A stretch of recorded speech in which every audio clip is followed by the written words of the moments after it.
Hello everyone and welcome to my Tindral P1 post-nerf guide. What I'm going to do with this guide is I'm going to take you through our positioning. So I'll go through a raid plan and show you how we do the movement. I'll then take you through our assignments and who I think should be where and why. And then I'll run through P1 showing you the new mechanics on Mythic and how you should deal with them and just good tips for staying alive on this fight. Okay guys, so here's the general flow of the fight. What's going to happen is I've got these three markers. So this is your first positioning for the boss, this is your first positioning for your first dispel, and this is where you're going to end up after the second to last fire beam in the phase. Okay, so what's going to happen is you're going to pull the boss over, you're going to be standing over here. Okay, your dispels are going to go out. We run 2 ranged healers. If you run 1 ranged healer, it will always be on the ranged healer you have. I do not advise you running any more than 2 ranged healers. 3 ranged healers would make it an absolute ball ache. So anyway, both of our ranged healers run here and they get the first dispel. Whoever has the dispel on them will dispel it, and then every 2 seconds we'll dispel next to it, dispel next to it, dispel next to it. Okay, what happens is we have the big fire beam come in here. Okay, and lots of little balls come in and we move over here. Okay, while the dispels are going on. And then we have the mushrooms come in, which I'll go through in the actual tactic video. And then also the dispels will be coming and joining while you're dodging all the fire beams that are like coming out at you in different directions. Okay, so the general first piece of movement is you move down, fire beams cast, you move over, dispels around the back here, dropping there 4. Okay, you then have roots come in. So you stack here close to the fire, all the roots come in, you have your feather people, like the feathers will spawn around like this. They'll pick up their feathers, they'll also be in the fire, but they'll pick up the feathers, and I'll go through assignments when we go through that. They'll pick up their feathers and essentially they'll then dive bomb on these roots and free. They've got rid of the fire beam that made it hard here, so these roots are absolutely free to just clear quite easily with the fire bombs or even DPS them, but you do need to do the fire bombs, so remember that. So you've got these dispels done, this is no longer active, and you're just stood here DPSing the boss. You try and get as close to these fire pools as possible. Then what happens is the hardest part of P1. Okay, you have another fire beam come in here, so you move the boss up to here once that happens. Okay, and so you've got the beams coming out and they might cross over you. You then get a roots. This is the 50-second roots, and at this point in time what you're going to do is you're going to clear all of these roots and just spawn shitloads of treants. One thing you've got to get through to your raiders at this point, okay, is that you do not need to stack close to the boss here. You've got to be relatively close, but it's not like you're killing the roots. So as the beams are coming, all they need to do, whether it's here, here, here, wherever it is, they need to find a safe spot to stand, okay, free themselves, and then once they've freed themselves, they need to then just get safe, dodging the beams, dodging the blue, everything that comes in. But what happens is they have roots, we then have shitloads of trees spawn, which does pulsing AoE damage, and then we have the big meteor come in. So they have to use a personal. It's not like it's, well, maybe they need to. They have to use a personal as the roots, as the tree ent spawn, and as the big meteor is about to come in. If you manage to basically survive that, you're pretty much through P1 nice and smoothly. Okay, so yeah, essentially you will move up to here.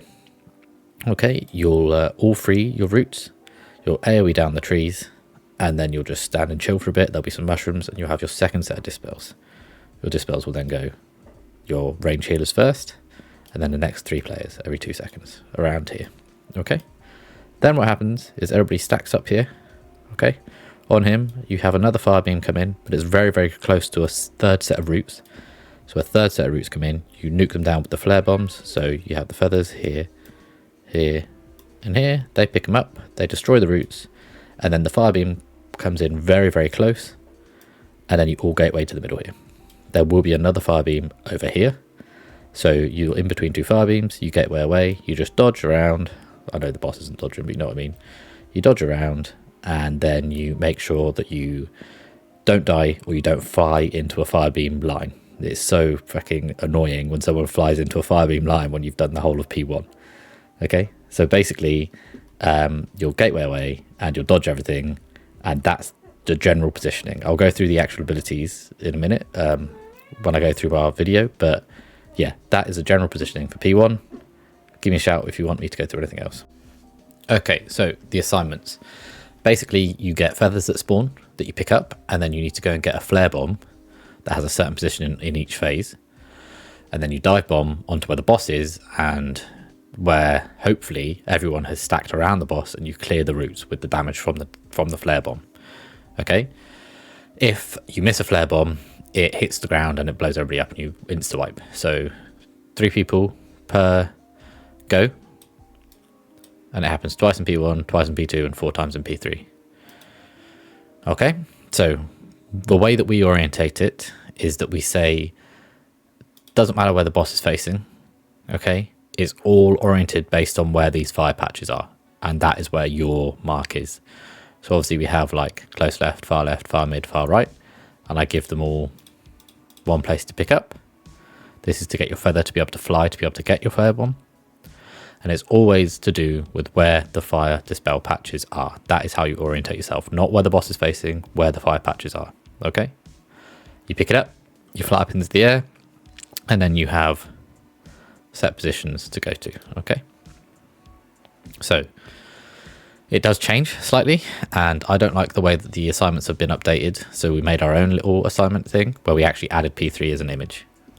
So in P1, let's just use Gengar as an example. In P1, he goes north, okay, on his go. So he picks up his feather far left here, and then he flies to north, pick up his flare bomb, then he dives on the roots. Okay, in phase 2, he goes northeast. So he still picks up his flare bomb far left, and then he flies up to the northeast, picks it up, and then he dive bombs the roots. And in P3, he goes northeast again. So all he needs to remember is north, northeast, northeast. Okay? And that's how you should set this up. Like I said, we use an extra little photo here rather than trying to do it phase 2 and 3. I think this just makes it clearer in people's heads, and there is a weak aura that you can use, essentially, that puts a little logo on where you should be going. The next thing you need to know is this dispel order. Essentially, I've put our 2 ranged healers first and second, but the weak aura that we use from Liquid is smart enough to know whoever gets the first dispel, okay, so that'll either be Virani or Spirit, goes out, dispels himself, and then it'll put the other one on the second one. Okay, so just put these 2 in position 1 and 2. Whoever gets the first dispel dispels himself, and then the other ranged healer will be the second dispel. Okay, and then just melee healers on 3 and 4. Good. Make sure you use this weak aura. Now we have our freedom assignments. We used our Hunter 1 and 2 Rets, and then Tiger's Lust as well. So essentially, your Hunter is going to be very, very squishy doing this. I was willing to do it, but if you have other means, you should use other means. But essentially, you just want to make sure that if you've put 2 melee on it, like I have, they're going up on the first rotation, so all of their dispels can be done on the second rotation. Okay, so I've always made sure that when they're dispelling, they're not flying in the air. Okay, on this specific one, you don't need to do any dispelling because there's no roots crossing over with the dispels. Okay, so this one's quite nice. And then there's this specific one here will cross over to be 1 and 2 rather than 3 and 4 dispels. So it's always the 3rd and the 4th person you dispel in general until it gets to here where the weak aura takes care of it, and it's 1 and 2 instead. Okay, so for phase 1, it's just here. That's it. Okay, so they're your assignments. Make sure you do them intelligently. Make sure you're not putting melee on freedoms when they're up in the air. Make sure you've got your 2 ranged here in the first slots, and make sure that everybody knows where they're going in each phase. Okay, and they just remember a pattern: north, northeast, northeast, or if it's Jinkpa, it's going to be east, and then southeast, and then southwest. So he's like doing a little rotation round because he's got the sucky one. But yeah, cool. Okay, so you can see we're just about to start the fight. We put it down to blue. Your 2 ranged healers can pre-position as soon as this beam comes in, pretty much, with the dispels. There you go. You can see them at the bottom. We move over and we dodge everything that's going to come in now. So you dodge the blue, you dodge the red, you dodge everything. And then you're going to have the first new mechanic, so it's the mythic mushrooms. So you can see there's a green one and a red one. You and the co-tank need to swap between the two of them. You get green, you get red, you get green, you get red. I suggest if there's anything you can take where you have increased movement speed, you do it, because if you miss a mushroom, you wipe. That's your one job in this boss fight as a tank, is do not miss a mushroom. So you can see here, all of our roots are stacked up, all of our 4 dispels are out, and then the dive bomb's about to happen. So you'll see, there you go, there's the dive bombs that come in, boom, boom, boom, we're all free. And we just stand here and we wait for the fire. You make sure you're nice and next to it, and then over you go towards Skull, and this is where the hard part starts. You want to find yourself a position around the boss. It does not need to be on top of, okay, where you're safe. You break it, and then all of the treants spawn, and you get them to your tank straight away. Every time you break a root, it's worth mentioning a treant spawns. So at 50 seconds, you do it on purpose. Other than that, you only have 2 per dispel. You don't really want to do it any other time. So you can't see the treants on my screen, but they are there, and there's a lot of pulsing damage. At this exact point in the fight, you need people to use personals just before the blue meteor hits. When the blue meteor hits, look at our health bars. Okay, they're pretty stable here because we've used personals. So you need to make sure that you use personals here and you survive. And if you do that, you're great. So you see those red swirlies, that's where the flare bombs are spawning. You can see I've highlighted here. That's where the players pick them up to be able to go up into the air before the roots come in and then dive bomb down. Okay, and you can see shrooms are happening during this as well, and dispels are happening during this. So you can see that the dive bombs are coming in, our dispel's a little bit off. This point where I've frozen it is those roots need to get freed, and then you take the gateway. You need to make sure you're close to the gateway or you're in a bad spot. So there you go, they're all freed. Everybody gateways. I miss it, I run out on my tank, it's fine. You're in between 2 of them, and then it's just survive, survive, survive. Get to the end of the phase, and don't fly into a beam. Don't grief and stand in a beam. Trees don't matter at this point because they're going to just die, and off you go to phase 2. So thank you for watching. This will make phase 2 and phase 3 a little bit shorter because I've gone through a lot of the main mechanics, and hopefully you enjoy it. Leave a like and subscribe, it really does help, and I'll see you for phase 2. As always, special thanks to the people that helped me make the video, and I appreciate you a lot.